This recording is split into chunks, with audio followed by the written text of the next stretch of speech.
Millonario siguió en secreto a la hija de su empleada después de la escuela y lloró al ver eso.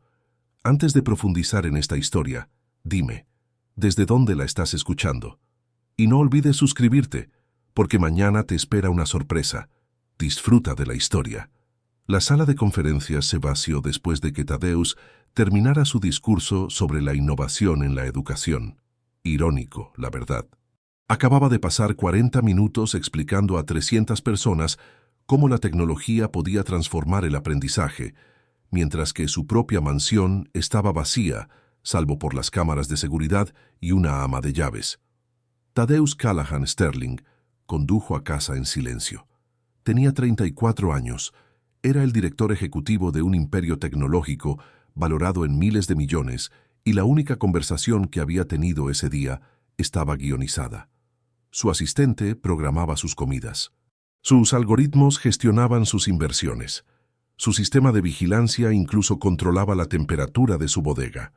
Eficiente, predecible, controlado. La mansión lo recibió con luces automáticas y un recordatorio de que Valencia Cruz había terminado su turno a las 4 de la tarde, como lo había hecho durante los últimos 15 años. Apenas recordaba ya cómo era ella. Solo era otro sistema fiable en su vida perfectamente ordenada. Pero esa noche, algo rompió el patrón. «Tadeusz, tenemos que hablar». La voz de Vivian Ashcroft resonó en el pasillo. Su antigua prometida y actual directora financiera estaba de pie junto a su oficina, con una tableta en la mano. Su relación había terminado hacía 2 años, cuando ambos se dieron cuenta de que la ambición era mejor compañera que el amor. Ahora ella gestionaba sus números con la misma fría precisión con la que antes planificaba la boda. «El sistema de seguridad ha detectado anomalías», continuó mientras recuperaba los datos. «Materiales educativos, libros, suministros, comida. Todo ha desaparecido en los últimos 6 meses». Tadeusz frunció el ceño. «¿Cuánto?» «No es eso lo importante, es el patrón», amplió las marcas de tiempo. «Siempre durante las horas en que la hija de Valencia tiene acceso al edificio. Marlowe, ¿verdad? 16 años, viene a visitar a su madre después de la escuela. Había visto a la chica quizá 2 veces. Callada, reservada. Ni siquiera recordaba el color de sus ojos. ¿Estás diciendo que ella está robando?» «Los registros no mienten». Vivien señaló la pantalla con el dedo. «Martes, 3:47 p.m. 3 libros de texto de matemáticas avanzadas. Jueves, 2:15 p.m. Barras de proteínas, 12 cajas. Sábado por la mañana, materiales de arte por valor de $200. Todo coincide con su presencia en el edificio». Algo se apretó en el pecho de Tadeusz. No era ira, era otra cosa que no podía nombrar. «¿Qué quieres que haga?» «Despide a Valencia, presenta cargos si es necesario. No podemos tener...» «No». La palabra salió con más dureza de la que él pretendía. «Yo me encargaré». Vivien entrecerró los ojos. «¿Encargarte de qué?» «A mi manera, discretamente». Después de que ella se marchara, Tadeusz se quedó solo en su oficina, mirando las imágenes de las cámaras de seguridad. Ahí estaba ella, Marlowe Cruz, con una mochila pesada sobre sus delgados hombros, caminando por los pasillos como un fantasma. Nunca había hablado con ella más allá de los saludos básicos. Nunca le había preguntado por la escuela, sus amigos, sus sueños. Para él, ella era invisible, y ahora le estaba robando. La pregunta que le mantuvo despierto esa noche no tenía que ver con los objetos desaparecidos. Era más simple e infinitamente más complicada. ¿Por qué una chica de 16 años arriesgaría todo por robar libros de texto? Tadeusz canceló sus reuniones matutinas. Todas ellas. Su asistente se quedó mirando la pantalla como si estuviera rota. En 7 años nunca había cancelado nada. Las reuniones eran sagradas. El tiempo era dinero. Cada minuto tenía un propósito. «Señor, los inversionistas de Tokio están volando aquí específicamente». «Reprográmalo». Agarró las llaves del sedán que tenía para mantener el anonimato. No el Tesla, no el Mercedes, el Honda gris sin distinciones que nadie notaría. A las 2:45 p.m. se sentó en ese coche frente a la Academia Preparatoria Riverside, la escuela que pagaba como parte del paquete de beneficios de Valencia, un detalle que había aprobado años atrás sin pensarlo dos veces. Los estudiantes salieron a las 3:10. Risas, teléfonos, grupos de amigos moviéndose como bancos de peces. Buscó a la chica que no encajaba en el patrón. Ahí, Marlowe Cruz caminaba sola, sin teléfono, sin amigos que la llamaran. Su mochila se hundía bajo un peso que no parecía propio de una adolescente que salía de la escuela. ¿Libros? ¿Material escolar? ¿Los artículos robados? Caminó 3 cuadras hasta una parada de autobús. Se sentó en el banco con una postura perfecta, con las manos cruzadas sobre esa pesada bolsa, como si estuviera protegiendo algo precioso. Thaddeus siguió al autobús en su coche, manteniéndose a 2 vehículos de distancia. Se sentía ridículo. Un multimillonario jugando a ser detective por unos libros de texto. Vivien diría que eso estaba por debajo de su dignidad, pero algo en su pecho se tensaba con cada kilómetro. El autobús se dirigió hacia el sur, lejos de las mansiones y los jardines bien cuidados, a través de barrios donde la pintura se descascarillaba y las ventanas tenían rejas. 23 minutos más tarde, Marlowe se bajó en un distrito predominantemente latino, por el que había pasado quizá 2 veces en su vida. Caminaba con determinación, no asustada, pero consciente, mirando por encima del hombro una vez, 2 veces. Aparcó a una cuadra de distancia y la siguió a pie. La chica se detuvo en una vieja iglesia. Nuestra Señora de Guadalupe, decía el letrero descolorido. Los escalones de piedra estaban agrietados por el paso del tiempo. Pero ella no entró por la puerta principal. Desapareció por un callejón lateral hacia la entrada del sótano. Thaddeus esperó. 10 minutos le parecieron 1 hora. El pulso le latía con fuerza en la garganta. Esto era una locura. Debería llamar a seguridad, llamar a Vivien, llamar a alguien. En lugar de eso, se arrastró hasta una pequeña ventana cerca del suelo y miró dentro. Lo que vio le dejó sin aliento. El sótano no era lo que esperaba. Sillas plegables dispuestas en filas ordenadas. Una pizarra blanca apoyada contra una pared. Luces fluorescentes zumbando en el techo, proyectando una luz intensa sobre 14 niños sentados con sus cuadernos abiertos, y Marlowe, de pie al frente, como si hubiera hecho esto 1000 veces. ¿Quién puede decirme qué es un denominador común? Su español era impecable, fluido. Escribía números en la pizarra con confianza. Un niño de unos 8 años levantó la mano. Respondió en español rápidamente. Exacto, Miguel. Ahora en inglés. Cambio de idioma sin pausa. Un denominador común es lo que necesitamos cuando sumamos fracciones con diferentes números en la parte inferior. Thaddeus se acercó más a la ventana. Reconoció los libros de texto que había sobre el escritorio improvisado. Matemáticas avanzadas, volumen 2. El que había recibido en una donación masiva de una universidad y nunca se había molestado en mirar. Durante un descanso, Marlowe sacó barritas proteicas, las caras de su despensa. Los niños se pusieron en fila ordenadamente, y cada uno tomó una con un silencioso gracias. Una mujer se acercó a Marlowe. Era joven y tenía el rostro preocupado. Habló en español apresuradamente, mirando nerviosamente hacia la puerta. «No se preocupe, señora Jiménez», dijo Marlowe en voz baja. «Nadie sabe que estamos aquí. Es seguro. Seguro. Le prometía seguridad». Thaddeus observó durante 2 horas. Observó a esta chica de 16 años enseñar álgebra, luego lectura y luego ciencias básicas. La observó cambiar de idioma con la misma naturalidad con la que respiraba.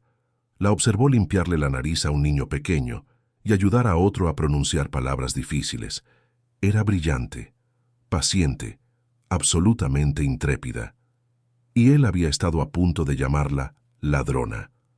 A las 6:15, los niños comenzaron a irse. Los padres se acercaron a la puerta, con cuidado, en silencio. Algunos llevaban uniformes de restaurante.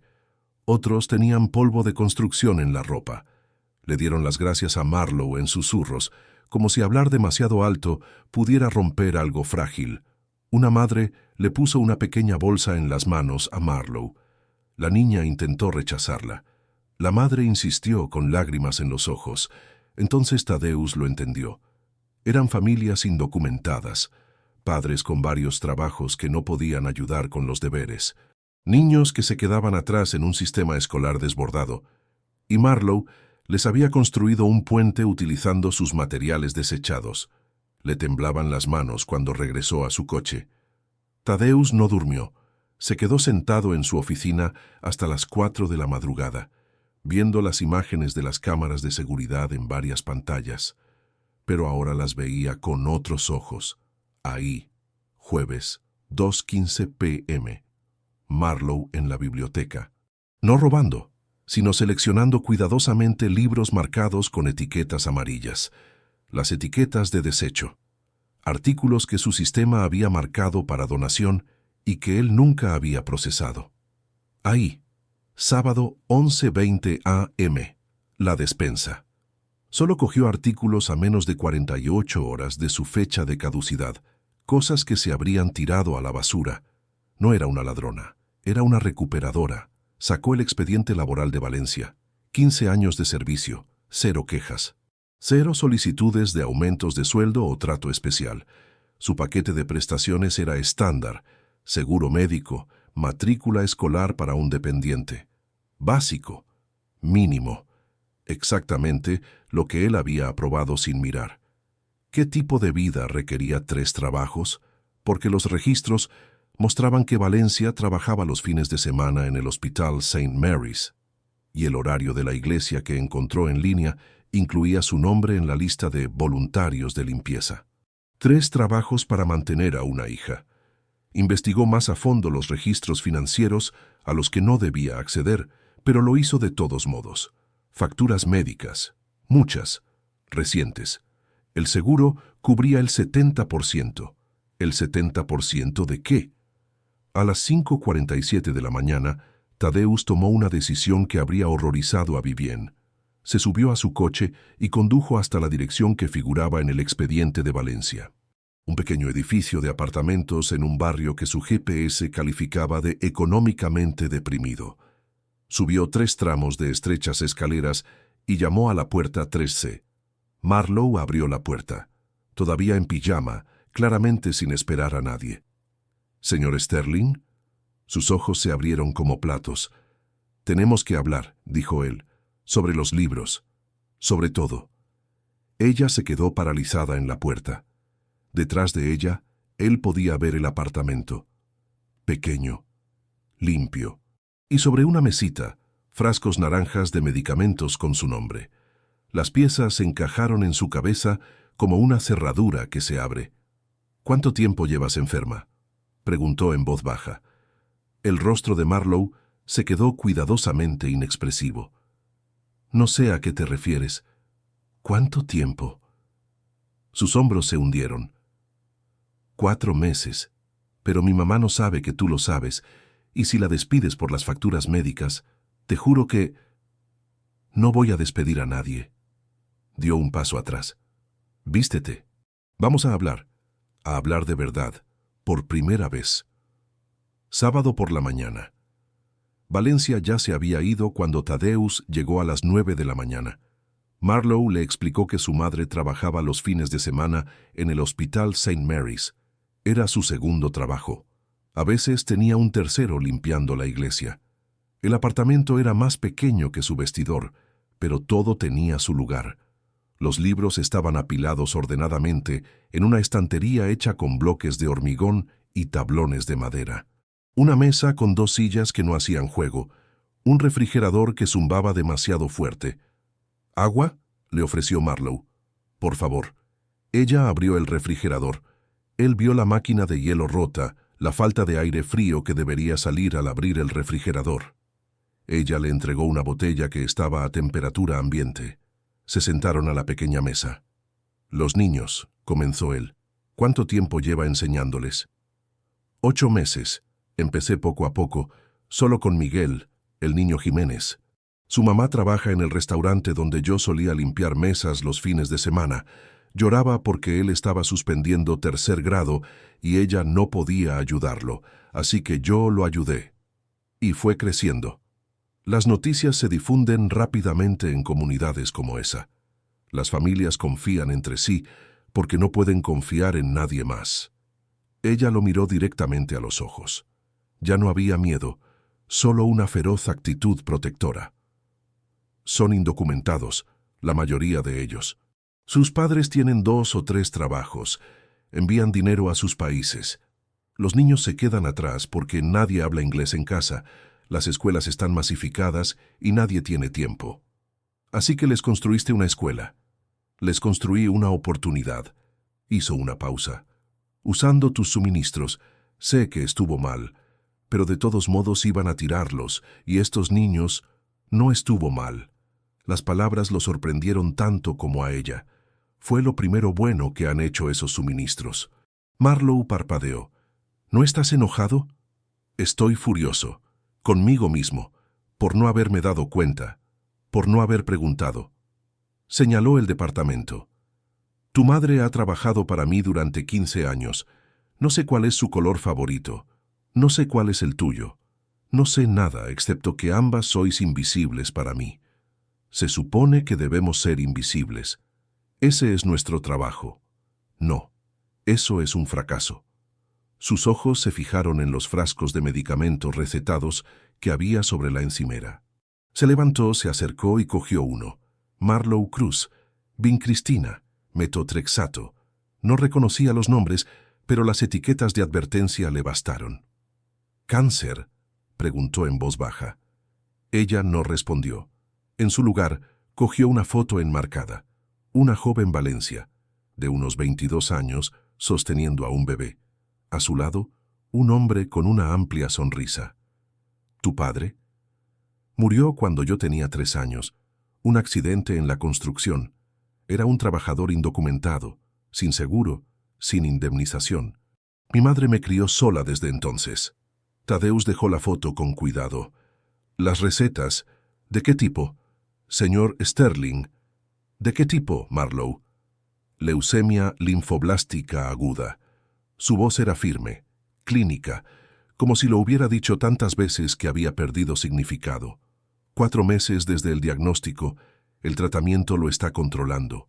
En su mayor parte, en su mayor parte. Esa palabra quedó flotando en el aire como una granada. Tu madre sabe que tengo cáncer. No sabe que es terminal sin un mejor tratamiento. Y no puedes decirle que lo sabes, por favor. Apenas se aguanta tal y como están las cosas.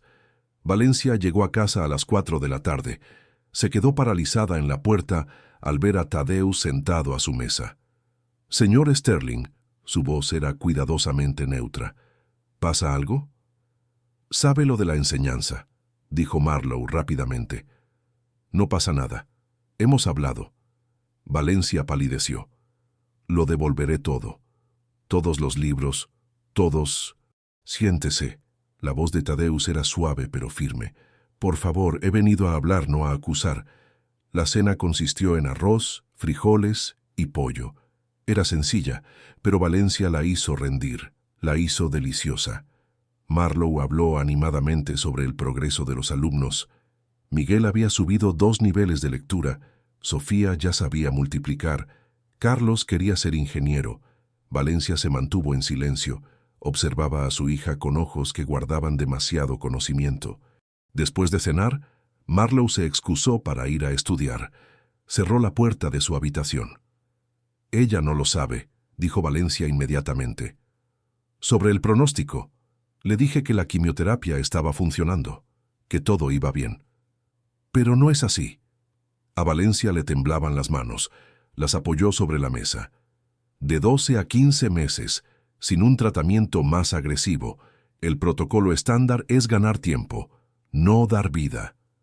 ¿Qué tratamiento necesita? Experimental, terapia con células CAR-T, células modificadas que atacan directamente al cáncer. Hay una clínica, en Houston, quizás en Zúrich. La tasa de éxito ronda el 35% para su estadio. Se rió sin humor. Podría estar en Marte, Cuesta $400,000. Tadeusz hizo los cálculos al instante. 3 trabajos. Cobertura del 70%. Ella ahorraba quizás 2,000 al mes después de pagar las facturas.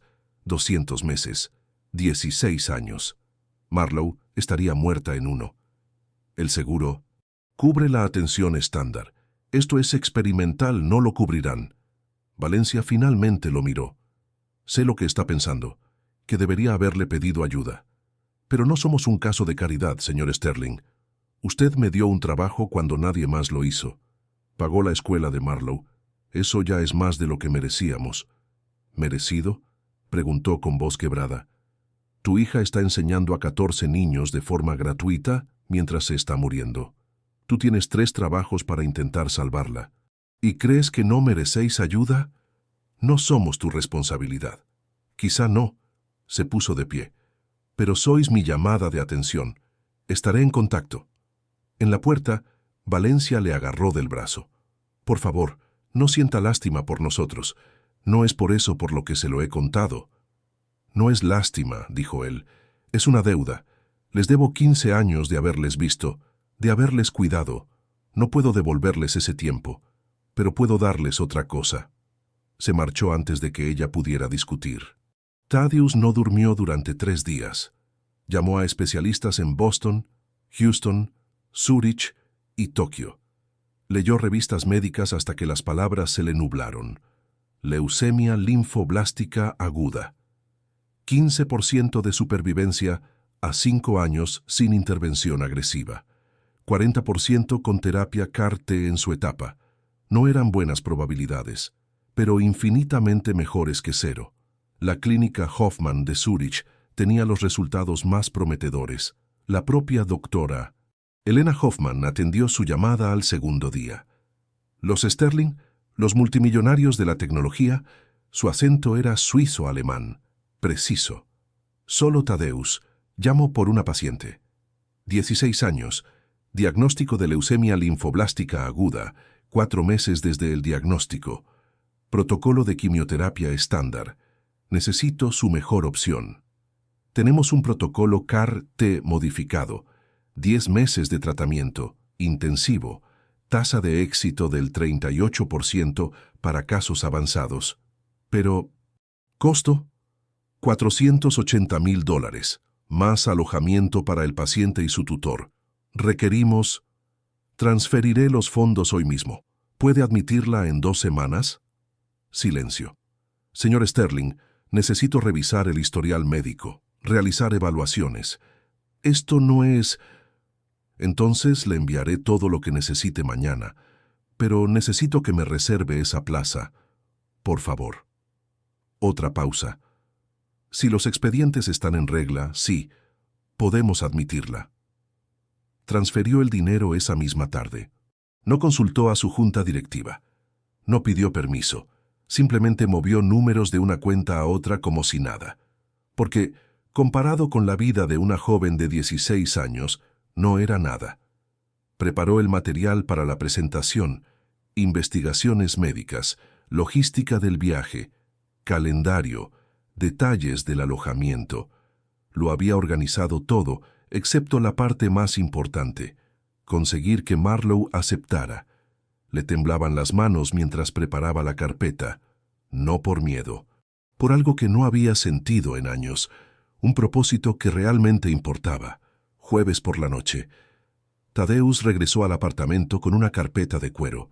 Valencia y Marlowe estaban terminando de cenar. Ambos se levantaron cuando él entró. He encontrado una solución, dijo sin preámbulos. Abrió la carpeta sobre la mesa. Documentos médicos, información de la clínica, itinerarios de vuelo. Clínica Hoffman en Zúrich, terapia CAR-T modificada, protocolo de 10 meses. Tasa de éxito del 38% en casos como el suyo. Miró a Marlowe. He conseguido una plaza, se marcha en 2 semanas. Marlowe palideció. Señor Sterling, no podemos permitirnos... Está pagado. Todo. El tratamiento, el alojamiento, todo. Tu madre irá contigo. Seguirás cobrando tu salario completo. Tu apartamento aquí seguirá mantenido. No. Marlowe se alejó de la mesa. Ni hablar. Son casi $500,000. No podemos aceptarlo. Ya se han llevado mis libros, mi comida, mis provisiones. Su voz se mantuvo tranquila. Los han usado para enseñar a 14 niños que no tenían nada. Yo puedo usar mi dinero para pagar a los médicos que pueden salvarles. ¿Quién está siendo realmente generoso aquí? Valencia se llevó las manos a la boca. Las lágrimas le corrían silenciosamente por el rostro. ¿Por qué haría esto?, preguntó Marlowe con voz quebrada. No somos nadie para ti. Ese es el problema. Tadeusz se sentó a su pequeña mesa. Los miró a ambos. Han estado a 200 metros de mí durante 15 años. Su madre ha mantenido mi casa en funcionamiento. Han sido brillantes, amables e invisibles. Nunca les pregunté por sus vidas. Nunca me importó. Y ahora están muriendo y yo podría haberles ayudado hace meses si solo hubiera mirado. Se puso de pie. Si mueren porque no hice nada cuando podía haberlo hecho todo, nunca me lo perdonaré. Así que no me digan que no. Díganme cuándo quieren empacar. Marlowe se derrumbó. La cuidadosa compostura que había mantenido durante meses se hizo añicos. Lloró como la joven de 16 años que era. Valencia abrazó a su hija. Luego, Valencia se acercó a Tadeusz. No fue un apretón de manos formal. Fue un apretón de manos sincero.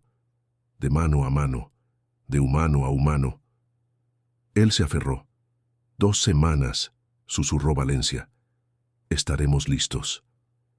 Tadeusz contrató sustitutos para el sótano de la iglesia. Sofía Reyes, profesora bilingüe jubilada. Marcus Chen, tutor de matemáticas con una paciencia infinita. Les pagó 6 meses por adelantado y les explicó todo. Sofía lloró. ¿Esa niña ha estado haciendo esto sola? Ya no. Se reunió con el padre Miguel en Nuestra Señora de Guadalupe. Le explicó la situación. El sacerdote bendijo el acuerdo y prometió supervisar el programa. Los niños hicieron tarjetas de despedida, dibujos a lápiz de Marlowe con alas de ángel. Vuelva pronto, señorita Marlowe. En Sterling Tech, Vivian convocó una reunión de emergencia de la junta directiva. Transferencia no autorizada. $480,000 a un centro médico suizo. Proyectó la transacción. Para la hija de su ama de llaves, sin la aprobación de la junta. Era mi cuenta personal, dijo Tadeusz con calma. Su cuenta personal está vinculada al rendimiento de la empresa. Esto es un conflicto de intereses. Una decisión emocional que compromete su juicio. Mi juicio está bien. Una niña se está muriendo. Tengo dinero para ayudar, no es complicado. Te estás encariñando con una empleada y su hija. Esto no es responsabilidad corporativa. Es una implicación personal que nubla... Tienes razón. Se puso de pie. Es personal. Es responsabilidad humana. Y si no ves la diferencia, eso explica en gran medida por qué no funcionó entre nosotros. La sala quedó en silencio. Vivian se sonrojó. La Junta no aceptará este tipo de gasto imprudente. Entonces que voten. Pero no estoy pidiendo permiso para salvar la vida de una niña.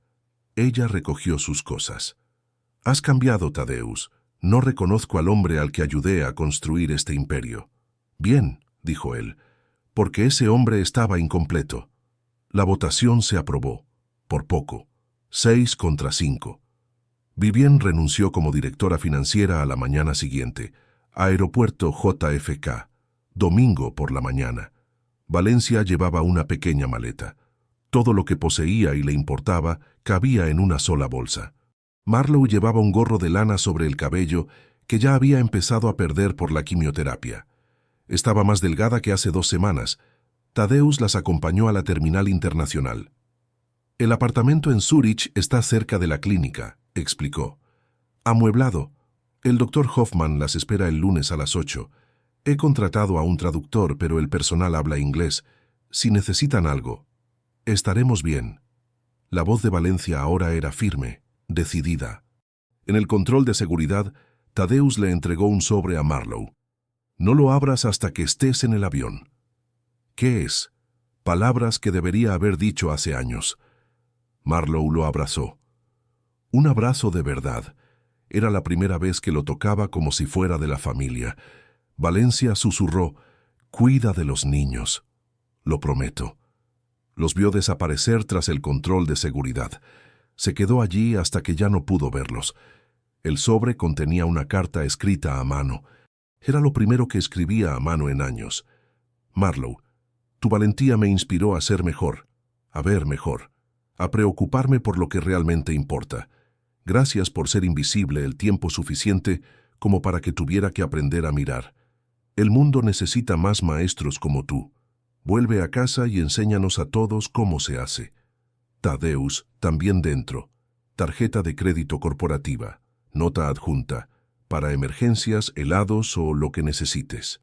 Durante 10 meses, Tadeusz visitó Nuestra Señora de Guadalupe 2 veces por semana, los martes y sábados por la tarde. No impartía clases completas, pero ayudaba. Compraba mejores materiales, arreglaba sillas rotas, escuchaba a los niños leer. Los padres empezaron a confiar en él. María Jiménez trajo tamales caseros una tarde. Insistió en que comiera. Se sentó en una silla plegable en el sótano de la iglesia y comió la mejor comida que había probado en meses. «Mejor que mi chef», dijo con sinceridad. Ella sonrió. Le creyó. Sofía informó de los progresos. Marcus envió novedades. Tadeusz financió mejoras discretas, una nueva pizarra blanca, una mejor calefacción para el invierno. Nada llamativo, todo lo necesario. Lo mantuvo sencillo, como lo habría hecho Marlowe. Videollamadas semanales desde Zúrich. Mes 1. Marlowe, sonriendo a pesar del agotamiento. Valencia describiendo los tratamientos con todo detalle. Mes 3. Primera respuesta positiva. Reducción de las células cancerosas, ambos llorando de alivio. Mes 5. Recaída temporal. Pánico. Se aprueba un nuevo protocolo, más agresivo, más doloroso. Mes 7. Marlowe ahora completamente calva, pero con los ojos aún brillantes. ¿Los niños están bien? Siempre preguntaba por ellos primero. Mes 9. Remisión parcial confirmada. El doctor Hoffman se muestra cautelosamente optimista. Mes 10. Remisión completa. Autorización médica. «Puede irse a casa», dijo Elena en la llamada. «Con seguimiento continuo, pero el cáncer es indetectable». Tadeusz se sentó solo en su oficina y lloró. En Sterling Tech, la batalla se intensificó. La marcha de Vivien creó un vacío. Los miembros del consejo cuestionaron su concentración. «Estás distraído», dijo uno de los directores. «El rendimiento de la empresa ha bajado un 3%. El rendimiento de la empresa está bien. Estamos redirigiendo los recursos a cosas que importan». Presentó una propuesta formal. La Fundación Educativa Sterling Cruz. Donaciones estructuradas, beneficios fiscales, responsabilidad corporativa bien hecha. La votación fue controvertida. Vivien había dejado atrás aliados que veían esto como una debilidad. 6 a favor, 5 en contra. Se aprobó. 3 días después, Vivien envió un último correo electrónico. «Has elegido el sentimentalismo por encima de la estrategia. Ese no es el hombre que yo conocía. Espero que no te arrepientas». Lo borró sin responder. Pero esa noche recorrió el programa de la iglesia. Vio a Carlos resolver problemas de álgebra. Vio a Sofía elogiar la mejora en lectura de una niña tímida. Conoció a nuevas familias que se habían unido. Ahora había 30 niños. Antes eran 14. No había nada que lamentar. Marzo. Comienzo de la primavera. Tadeusz estaba en la terminal de llegadas con un cartel. «Bienvenida a casa, Marlowe». Se sentía ridículo, pero lo hizo de todos modos. Salieron por la aduana. Marlowe estaba más delgada, calva pero viva, radiante de vida. Entonces los vio. 8 niños del programa con carteles hechos a mano. «Te extrañamos, señorita Marlowe». Los padres también, de pie en público, arriesgándose a ser vistos para celebrar. Marlowe se detuvo. Se tapó la boca. Empezó a llorar. Los niños se apresuraron a acercarse. Abrazos cuidadosos, caricias suaves, respetando su fragilidad, pero mostrando su amor. María Jiménez se acercó a Valencia. «Gracias por volver. Los niños te necesitaban». Yo los necesitaba más, susurró Valencia. Sábado por la tarde. El sótano de la iglesia se sentía diferente ahora. Nueva energía. Sofía lo había mantenido todo perfectamente. Marcus había ampliado el programa de matemáticas. Pequeña celebración. Pastel. Globos. Ahora eran 33 niños. Tadeusz invitó a alguien especial. Se quedó atrás mientras el secretario de Educación de la ciudad entraba en silencio. Marlowe dudó, pero habló. Sobre las comunidades invisibles, sobre la educación como un derecho, no como un privilegio, sobre cómo una sola persona puede generar un cambio. Me siguió pensando que era una ladrona, dijo señalando a Tadeusz. Descubrió que solo era alguien que intentaba ser importante. A veces ser visto lo es todo. Él me vio. Ahora yo también veo el mundo de otra manera. Silencio. Luego, un aplauso que no cesaba. El secretario se acercó después. Queremos hacer esto oficial. Financiación municipal para la educación de las familias inmigrantes. Programa piloto. Pero necesitamos liderazgo. Miró a Tadeusz. ¿Firmarás la propuesta? Solo si Marlowe lo aprueba. Marlowe sonrió. Asintió con la cabeza. Firmaban juntos una semana después. Reunión de la junta directiva. 2 meses después del regreso de Marlowe. Tadeusz hizo una presentación formal. Fundación Educativa Sterling Cruz. Lleva el nombre de Valencia y Marlowe Cruz. Estructura autónoma. Sin explotación comercial. Junta asesora independiente. Esbozó el presupuesto, el calendario y los objetivos. Profesional. Sin emociones. Un lenguaje que las juntas entendieron. Valencia Cruz pasará de empleada doméstica a directora de relaciones comunitarias. Salario equivalente. Prestaciones completas. Marlowe Cruz se convertirá en consultora junior tras graduarse en el instituto. Un director levantó la mano. ¿Va a ascender a su ama de llaves? Voy a contratar a la persona más cualificada para el puesto. Lleva 15 años ganándose la confianza de comunidades a las que nosotros no podemos llegar. Sabe lo que necesitan las familias porque lo ha vivido en primera persona. La votación se aprobó. Esta vez, por 8 votos contra 3. Valencia presentó su renuncia al día siguiente, no como empleada doméstica, como alguien que se adentraba en su verdadera vocación. Gracias, dijo simplemente, por ver en qué podía convertirme. Tadeusz compró un pequeño edificio a 3 cuadras de la iglesia. Era un antiguo centro comunitario, abandonado desde hacía años. Contrató a unos obreros. Las reformas fueron sencillas, pero sólidas. 6 aulas, una biblioteca, una cocina comunitaria, una pequeña sala de ordenadores. La transformación duró 4 meses. El día de la inauguración, el padre Miguel bendijo todas las habitaciones. Los niños corrían por los pasillos tocando la pintura nueva, probando las sillas, explorando su espacio. Sofía estaba de pie en la biblioteca llorando. Libros de verdad, estanterías de verdad. Marcus instaló el laboratorio de computación. Estos niños van a construir su futuro aquí. Valencia dio el discurso. No Tadeusz. Se puso de pie frente al micrófono en la sala principal. Este edificio existe gracias a muchas personas, pero el mérito es de las familias que nos confiaron a sus hijos, las que acudieron cada semana incluso cuando estaban agotadas, las que creyeron que la educación podía cambiarlo todo. Aplausos. Y a mi hija, la que empezó todo esto en el sótano de una iglesia con libros robados. Risas. Marlowe se sonrojó. Tadeusz observaba desde atrás, deliberadamente fuera del escenario. Esto no tenía que ver con él. Después de la ceremonia, plantaron un árbol fuera, un roble, raíces fuertes. Primera foto oficial, los 3 con palas, suciedad en la ropa. Sonrisas auténticas. 10 meses después, las pruebas trimestrales de Marlowe volvieron a dar negativo, por 3ª vez consecutiva. Volvió al instituto. Último año. Se puso al día sorprendentemente rápido. Siguió con las clases particulares los sábados en el programa. Valencia amplió sus operaciones. Ahora había 120 niños. La lista de espera era de 40 más. Tadeusz visitaba el programa cada semana. No como benefactor, como voluntario. A veces calificaba exámenes. Ayudaba con los proyectos de ciencias.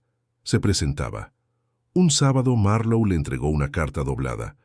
«¿Qué es esto? Léela más tarde, cuando estés solo». Esa noche, en su oficina, la abrió. «Señor Sterling, si el cáncer vuelve y no sobrevivo, prométame que continuará. Estos niños necesitan saber que alguien cree en ellos. Necesitan ver que las personas invisibles importan. No deje que mi trabajo muera conmigo. Por favor». Marlowe. Le temblaban las manos. Fue a su departamento sin llamar. Ella respondió: «¿Lo ha leído? Venga conmigo». Condujeron hasta el edificio del programa. Cogieron palas del armario de mantenimiento. Plantaron un segundo árbol en el pequeño jardín. Esta vez, un cerezo. «¿Por qué un cerezo?», preguntó él. «Porque lo pierde todo en invierno. Parece muerto. Luego, cada primavera, vuelve más bonito que antes». Ella apisonó la tierra alrededor de las raíces, como yo. Él lo entendió.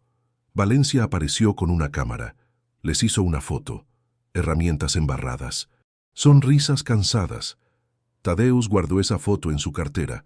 No la enmarcó en su oficina. No la guardó en una caja fuerte. La guardó en su cartera, donde la veía todos los días. Pasaron 3 años. Marlowe cumplió 19 años.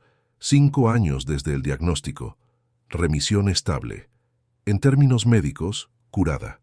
Solicitó plaza en la Universidad de Columbia. Decisión anticipada. Oferta de beca completa. «Quiero estudiar educación y salud pública», le dijo a Tadeusz. «Combínalas. Ayuda a más comunidades. Serás brillante en eso». Su graduación de la preparatoria fue pequeña, ceremonia de escuela privada, pero la verdadera celebración tuvo lugar la semana siguiente, en el edificio del programa, para 12 de los 14 niños originales, ahora graduados de 8º grado, todos aceptados en preparatorias, algunos en programas Magnet, otros en academias de preparación para la universidad. 2 familias se habían mudado, pero estos 12 se quedaron. La ceremonia llenó la sala principal. Sofía Reyes se puso delante del micrófono. Ahora era la directora oficial de educación. Estos 12 estudiantes empezaron en el sótano de una iglesia, asustados, por debajo del nivel de su grado. Hoy están listos para la preparatoria, la universidad, el futuro. Llamó a cada uno por su nombre. Cada graduado cruzó el pequeño escenario. Miguel Jiménez, ahora con 14 años, aceptado en la Academia de Ciencia y Tecnología. Sofía Ramírez, programa especializado en matemáticas. Carlos Mendoza, Escuela Preparatoria de Ingeniería. Los nombres seguían saliendo. Cada uno era una victoria. Marlowe se sentó entre Valencia y Tadeusz, viendo graduarse a sus primeros alumnos, llorando en silencio. Una niña de 10 años tomó el micrófono. Lucía, una de las alumnas originales, ahora ella misma líder del programa. «Escribí un poema», dijo tímidamente. «Antes éramos invisibles. Ahora tenemos nombres. Antes teníamos miedo. Ahora tenemos voz. Gracias, señorita Marlowe. Gracias, señorita Valencia. Gracias, señor Tadeusz, por enseñarnos que pertenecemos a este lugar». Valencia se llevó la mano a la boca. Tadeusz sintió que se le hacía un nudo en la garganta. Marlowe se inclinó bajo la mesa. Le apretó la mano. Después de la ceremonia caminaron juntos, por la calle donde todo había comenzado. Ya no eran multimillonarios y empleados. Algo más profundo. Una familia elegida por un propósito. Marlowe llevaba algo. El libro de texto de matemáticas avanzadas, volumen 2.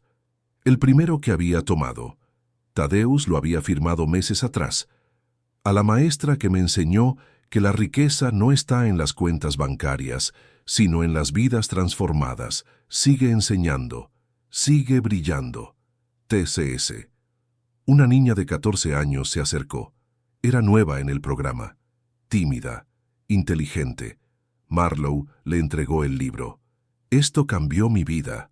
Ahora es tuyo. Pásalo cuando termines». La niña lo sostuvo como un tesoro. Lo haré. Lo prometo. El ciclo continuó. Tadeusz observaba desde la distancia. Valencia estaba a su lado. «Nos salvaste», susurró ella. Él negó con la cabeza. «No, tú me salvaste. Yo solo tuve el valor de aceptarlo». Marlowe se rió con la nueva estudiante. Le explicaba un concepto matemático, paciente, brillante, llena de vida.